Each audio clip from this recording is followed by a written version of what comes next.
The Vanishing Act, unraveling the Sodder children mystery. Imagine a Christmas night turning into a chilling nightmare. A house engulfed in flames, and 5 children vanishing without a trace. This is the haunting story of the Sodder children, one of America's most enduring mysteries. It was Christmas Eve, 1945, in Fayetteville, West Virginia. George and Jennie Sodder, along with 9 of their 12 children, were celebrating. A seemingly normal evening took a horrifying turn. Around 1 a.m., a fire erupted in the Sodder home. George, Jennie, and 4 of their children escaped, but 5 remained trapped inside: Maurice, Martha, Louis, Jennie, and Betty.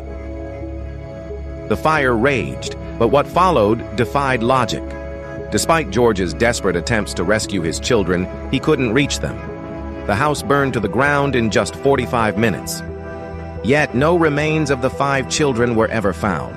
No bones, no teeth, nothing. This absence fueled suspicion and sparked a mystery that continues to baffle investigators. Several odd details surrounding the fire raised eyebrows. The family's Christmas lights remained lit even as the house burned. A telephone repairman later said the lines had been cut, not burned. A strange man had been seen lurking around the Sodder property in the weeks leading up to the fire. He reportedly warned George that his house would go up in smoke.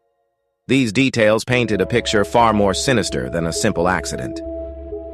The official investigation was quick and, according to the Sodders, inadequate. The fire was ruled accidental, attributed to faulty wiring. But the Sodders refused to accept this explanation. They believed their children were still alive, victims of foul play. Their relentless pursuit of the truth would span decades, uncovering more questions than answers. George Sodder had been openly critical of Benito Mussolini, the Italian dictator. Some theories suggest the fire was an act of revenge by the mafia, who had a presence in the area. This theory gained traction due to George's Italian heritage and his outspoken views. It painted a picture of a targeted attack, not a random accident.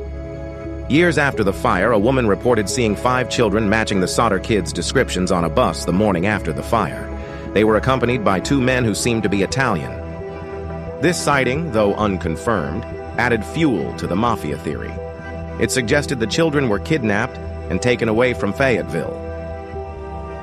Desperate for answers, the Sodders turned to the FBI. However, J. Edgar Hoover declined to get involved, stating it was a local matter. This rejection further frustrated the family.